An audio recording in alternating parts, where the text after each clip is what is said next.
Welcome back to r/MaliciousCompliance. In this video, my boss gave me an ultimatum: take a 60% pay cut or get fired with just $1 severance pay. He thought I was trapped, but he thought wrong. What happened next cost his company millions and got him fired instead. Here is how his own ultimatum completely backfired. Let's dive right into the story. And the title story starts like this. So this happened a few years back and I'm finally ready to tell this story. It still makes me laugh thinking about how spectacularly this backfired on my former boss. So I worked as a senior software engineer at a smaller tech company for almost 8 years. We specialized in custom database solutions for healthcare providers. Think small to mid-sized medical practices like specialty clinics, that sort of thing. I was not just coding though. I was basically their client whisperer, the guy who could take a doctor's rambling explanation of their workflow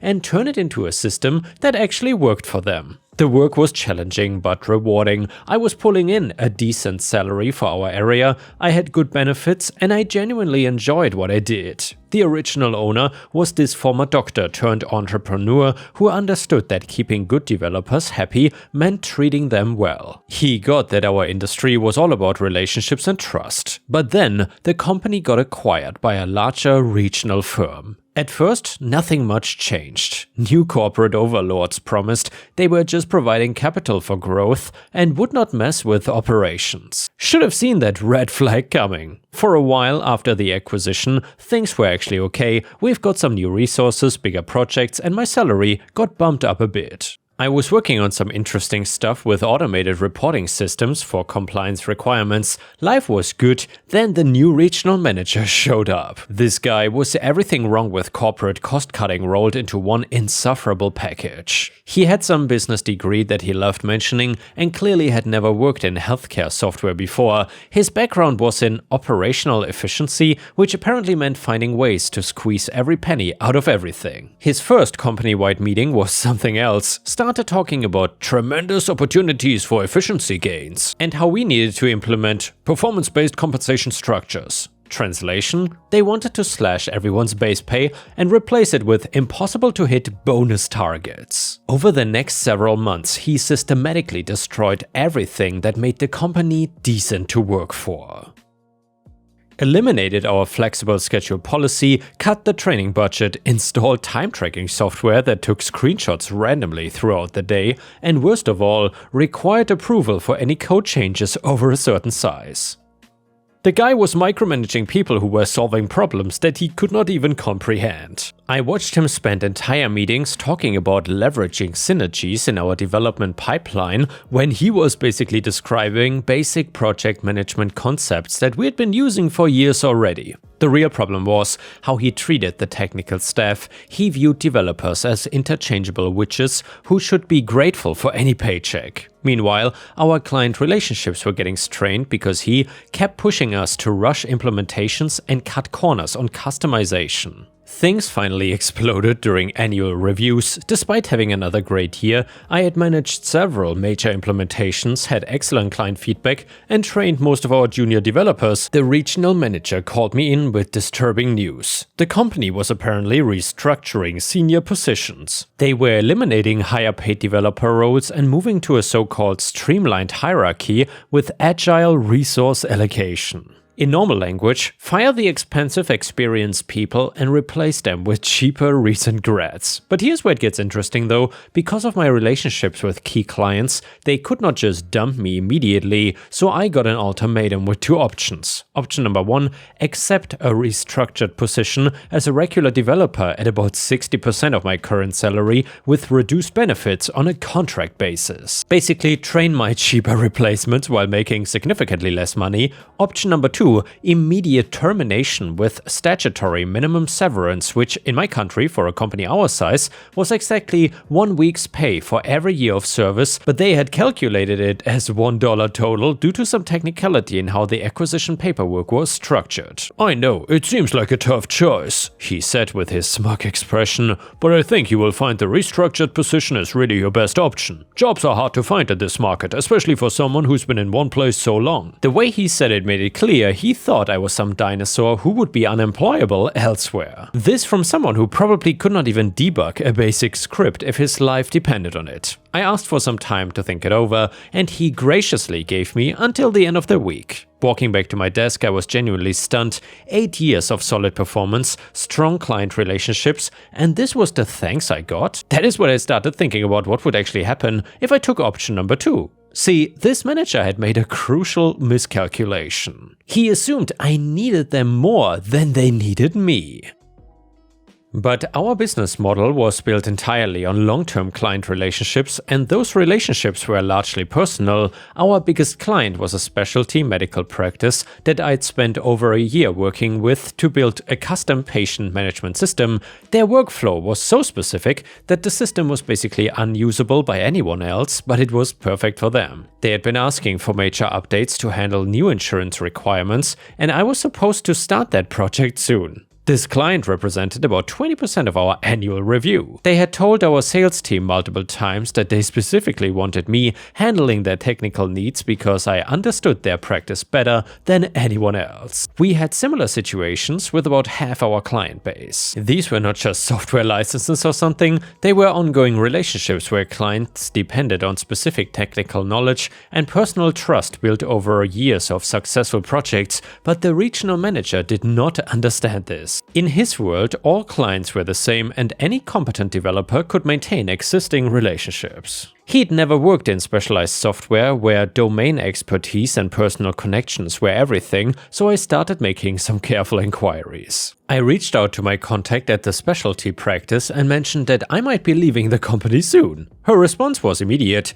"If you're not handling our updates, we will need to reconsider our options. Can you recommend another vendor who could work with our existing system?" Similar conversations with other major clients revealed the same pattern. They were not just buying software maintenance here, they were buying my specific knowledge of their operations and my track record of delivering solutions that actually worked for them. Over the next few days, I also quietly reached out to other companies in our area, and it turns out experienced healthcare software developers were in pretty high demand. I had 3 solid job offers by Thursday, including one from a smaller firm offering a 20% salary increase specifically because I could bring client relationships with me. But I was not ready to take those offers just yet. On Friday morning, I walked into the regional manager's office with my decision. "I've thought about your offer," I told him. "And I've decided to take option 2. I will accept the immediate termination with the minimum severance." His face went through this amazing sequence of expressions: confusion, disbelief, and then what looked like actual panic.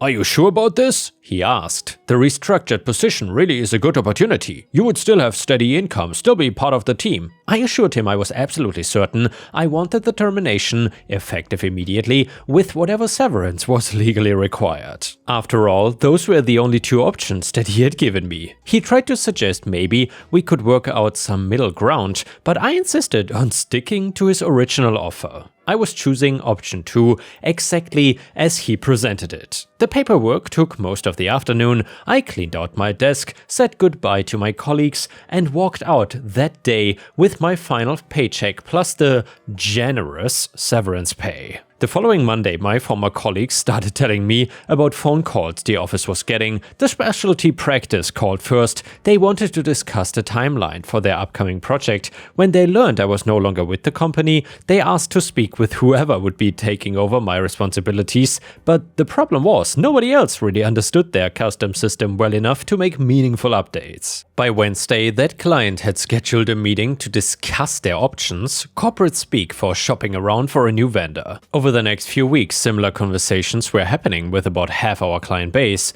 It was not that they were immediately canceling contracts, but they were all suddenly interested in evaluating their long-term technology partnerships. The regional manager was apparently in damage control mode. According to my former colleague, he was scheduling emergency meetings and demanding explanations for why clients were expressing concerns. The sales team had to explain what I'd been trying to tell people for months. In specialized industries, relationships and domain expertise matter more than just having a functioning product. What made it worse, though, was that the company's existing code base was complex and poorly documented. The new junior devs they had hired were smart enough, but it would take them months to understand systems that had been customized for specific client workflows over over multiple years. Meanwhile, support response times went from same day to several days, critical updates were delayed because nobody fully understood how the custom implementations worked, client satisfaction scores started dropping noticeably. About 6 weeks after I left, the specialty practice formally ended their contract. They had found another vendor who could build them a new system from scratch rather than trying to maintain something nobody understood.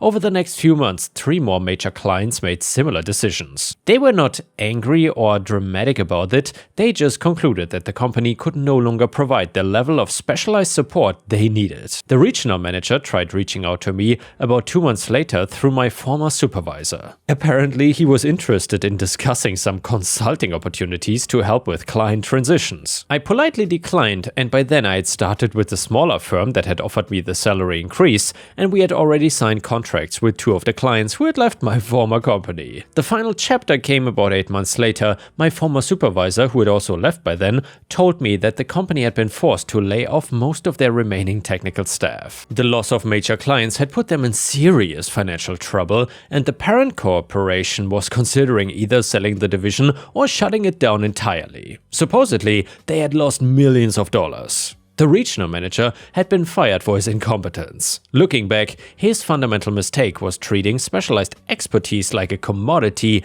that could be replaced. He offered me an ultimatum, assuming I'd be desperate enough to accept a massive pay cut because finding another job would be difficult, but instead I called his bluff and took the option he never expected me to choose.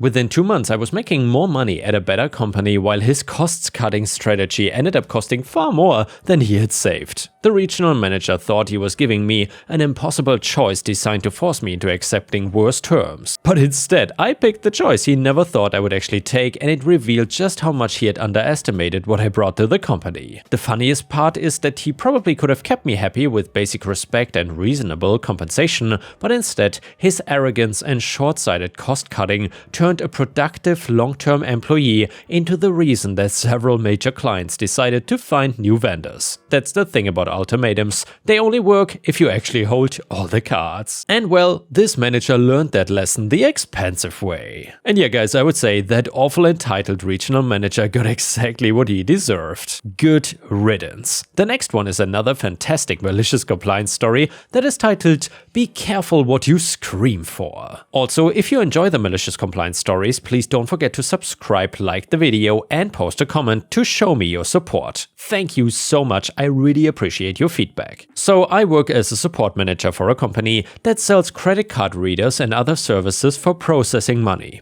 Our story starts with a phone call that one of our newest staff members received. The caller does not introduce themselves and instead loudly demands to speak to no less than the CEO of the company and will not give any information aside from his repeated demands and some indirect swearing. Normally, this would earn them a terminated call, but I want to know who has the balls to scream at my staff, so I have him transferred over. Having had some of these calls before, I introduce myself with a very fancy title and ensure the caller that whatever his support needs are, I can handle them without any issue. The CEO is busy at the moment and I'm next in line in the support organization. By the way, this is not entirely true, but it works to calm people down and get them to tell me what is actually wrong. The caller is named Steve, not just any Steve, mind you, but Steve, the owner of Steve's Cafe. And not just one Steve's Cafe, mind you, but the owner of all 7 Steve's Cafes. Steve is offended that he was given to me and not the CEO like he demanded.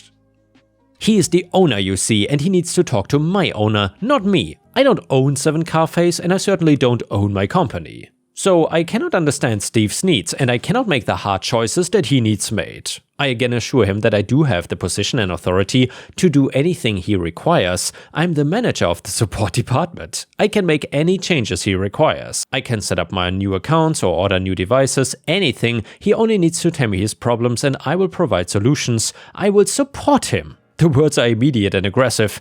Can you cancel my accounts? Well, yes I can. I inform him that we need a written request to cancel, and I also try to inquire why he needs to cancel his accounts. This is standard procedure.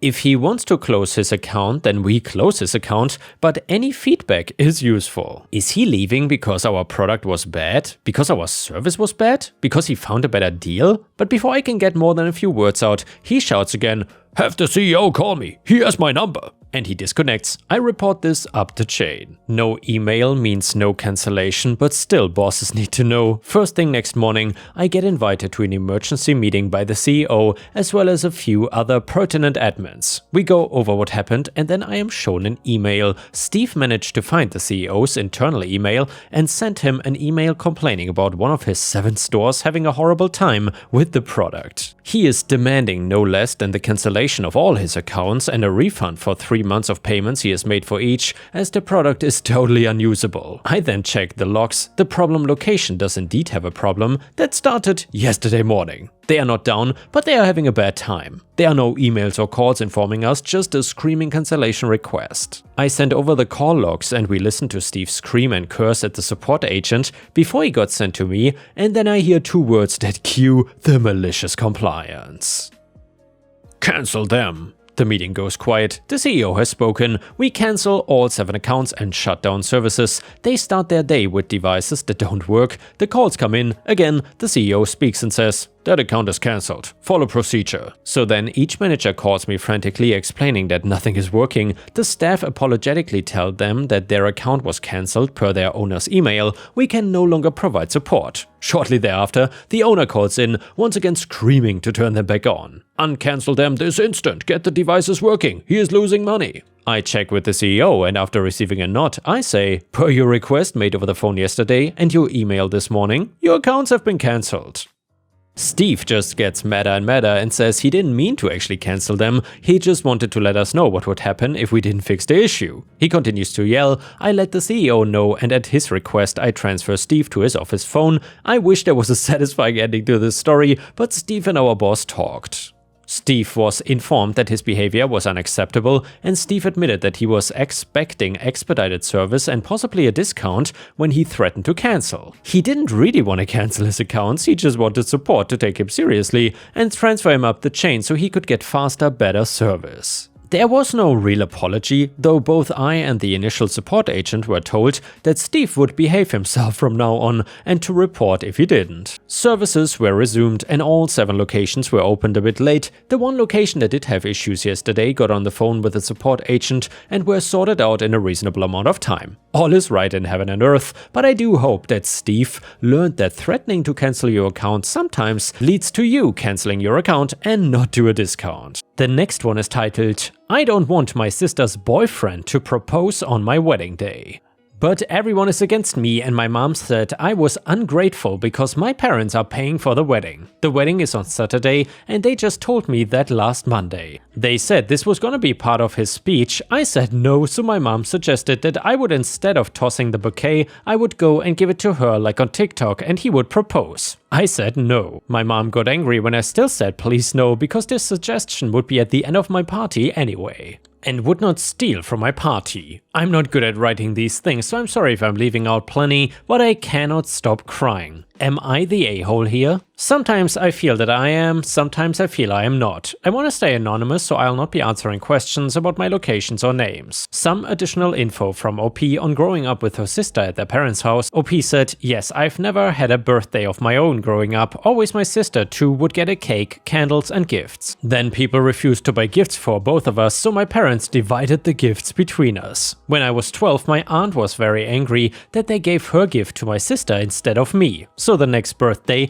they hid all the gifts from other people and gave them to me after the party without my sister's knowledge because people refused to share the gifts between us. That was basically my last birthday that I celebrated until I moved out. I told them that I did not want birthday nor gifts anymore, just pancakes for breakfast. Relevant comments, someone said, if I was a woman and my boyfriend proposed to me at my sister's or anyone's wedding, that would be a swift no in front of everyone who matters to him. OP then said it was something she showed interest in and her boyfriend got the gesture. Someone else said in the comments, wait, your sister wants her boyfriend to propose at your wedding? I mean, I'm already on your side and you're not the a-hole. OP then answered, that's what I understood from my mom. I asked her why they would even think my sister wants to be proposed to like that, and she said that she has shown and hinted to her boyfriend that she would love that because everyone would witness it. Then OP further said on if her sister is younger than her and if their mother is calling the sister her favorite one, OP said, she is 3 years younger, yes. And yes, I've always known she is the favorite. But now they are not even denying it. Another person in the comments said, get your husband to say in his speech how pleased he is that his beautiful wife is getting her special day, and anyone planning on spoiling that by announcing babies, proposing, or even just football results can leave now. Then he will look like an a-hole if he does it. Also make sure the bouquet goes anywhere but to your sister, and prime the DJ to switch the mic off if he tries. You need to fight fire with fire. Also, kick them out if they do it. Have security ready. Another person said, not the a-hole, just cancel the wedding, waste their money, save and pay for yourself. Do it your way. OP answered, I cannot cancel the wedding. It would be very disrespectful for everyone who took the time and effort to attend. My friends and family, my husband's family, I love these people, you know. Not my mom and my sister's boyfriend very much at the moment though. Then OP further elaborated on if there would be an open mic at the wedding, and response to preventing the proposal from happening, OP said, no, but besides the MOH and best man and parents, it is free mic. And I guess my mom would call him up, that's the plan. And by the way, we are definitely cancelling the free mic. And yeah, Ripe Stars, I'm curious, if you would have been in this situation, what would you have done? I think cancelling the wedding is definitely not a good solution to this. However, I'm curious about what you have to say.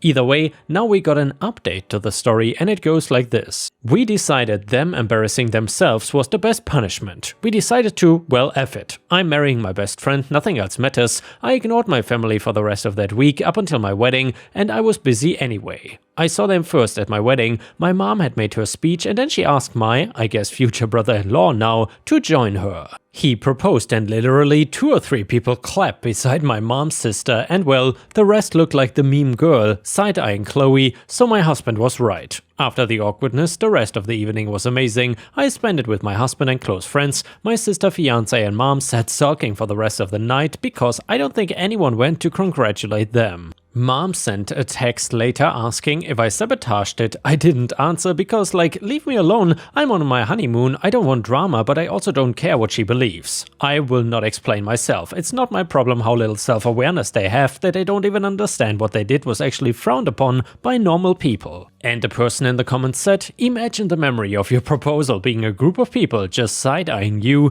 no celebration or happiness at all from them. No matter what happens, she will never be able to change that. Ain't karma a witch? Another person said, the wedding guests understood the assignment. And yeah, Ripe Stars, I gotta say, that turned out better than I would have expected, and props to OP for handling it this way. And now let's move on to the next story. It starts like this. So I am a long-time lurker and first-time poster after my local HOA president decided to go nuts. I don't belong to the HOA despite the fact that most of my neighbors ended up signing contracts and joining them. They bought into the whole, it creates a better community, and the other classic lines that HOAs like to use. I'm not saying that I don't believe some HOAs out there are doing those good things, but I guarantee it's a very small percentage. I knew that this HOA was not an exception to the rule of them being bad, and it boiled down to one thing, the woman who was in charge of it. I knew Karen from a totally different setting because we used to work in the same medical office, with me being a nurse and her being a receptionist. She did not last very long at that job, and maybe one day I will make a post talking about how she got fired. The bottom line is I knew her and that she was a Karen from that, so I knew I was not gonna join anything where she was in charge. Karen out of nowhere decided that not being part of the HOA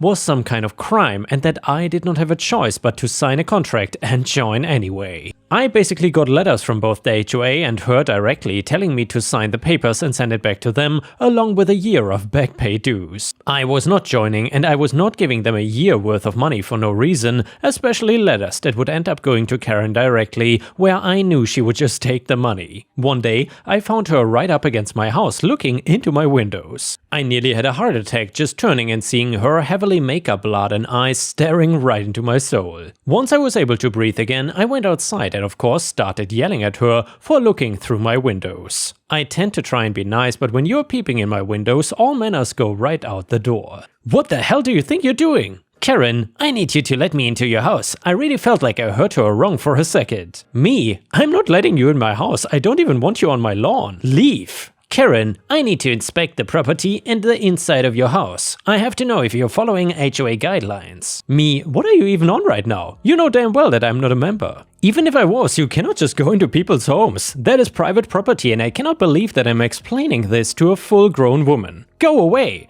Karen, no, you're breaking the law right now. Me, I'm the one breaking the law? You're literally trying to get into my house and were looking through my windows. I was walking to my kitchen, which sounds like law-breaking activity to you. Karen, you're breaking the law by not signing the contract and not allowing the HOA president, aka me, to do an inspection. I refused to let her into my home and she actually pulled out her phone to call the police on me. I've heard of Karens calling the police and making stuff up in order to try and win a situation before, but this was nothing like that. She did not lie on the phone, at least to her internal version of the truth. She said that she needed police because I was breaking the law by obstructing an HOA inspection of my home. Police did come because no matter how dumb a call is, they are obligated to send somebody to check it out. Seriously, you can call the police for pretty much anything and they have to send an officer to check out the situation. One came and listened to what we both had to say, seeming very confused with what Karen wanted and needing her to explain it a couple of times. In the end, he told Karen that she couldn't be on my property no matter what. Along with me, not being an HOA member was not a crime. She left my property without anybody getting arrested,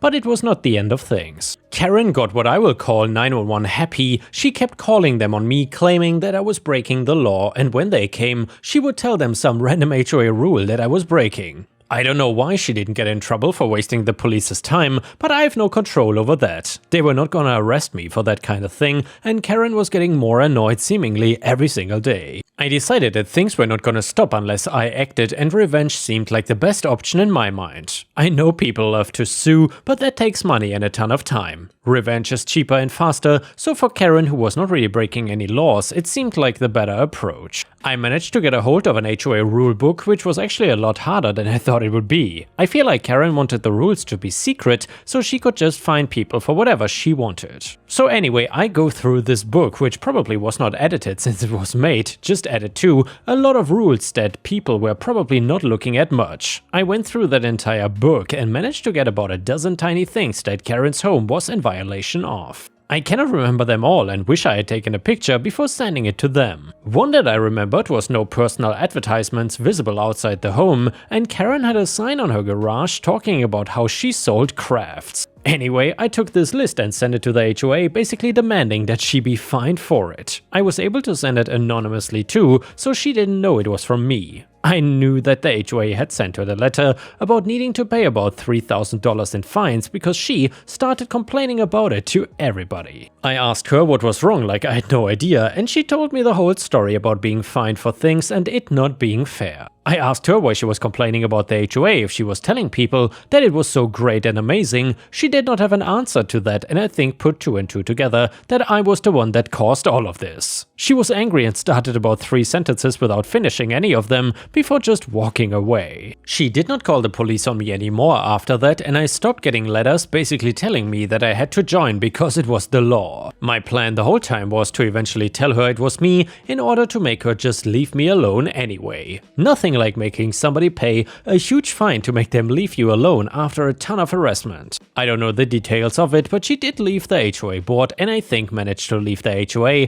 as a whole a short time after that. I don't know if what I did was part of the cause or not, but I still think that it worked out in my favor. My experiences as her neighbor were way worse than those I had while working with her, but both gave me a clear view of the kind of person she was. The type that only responds to a bigger flame engulfing them instead of water to put them out. And before we end the video, let's read one last funny story from r/petty revenge. This one is titled Shopping Revenge. So this is a story of my wife's petty revenge during shopping. She and my son went in the supermarket to get a few things. They did not have any shopping cart, just a couple of things that they could carry in their hands. There were long queues at the normal tills, so naturally, to skip them, they went to self-checkout. The system is there are 4 self-checkouts and 1 line for all of them. The line was not long, maybe 2 to 3 people, but by the time they were next in line, there were around 10 people behind them. So their turn comes and she was distracted for a few seconds, nothing unusual, we are talking about 4 seconds max. Usually, when that happens, persons behind prompts the next in line and then waits for their turn. A true sign of civilization. Not this time though. A young couple, maybe in their late teens or early 20s, pushes past her and my son. Usually, she would let it slide, but not this time. She calls out to him and asks, does he really think that 10 people behind her are waiting for him to cut past the line? His answer, well, you didn't pay enough attention and were not fast enough. Instead of arguing with this idiot, she calmly swiped one of her items on his till, proceeded to the next that became vacant, and by the time she finished with her items, he was still waiting on the store clerk to cancel her item. As they went towards the exit, he called out to her, "You're crazy!" And she calmly replied, "Well, you didn't pay enough attention," and exited out. And yeah guys, thank you for watching. I hope to see you again tomorrow.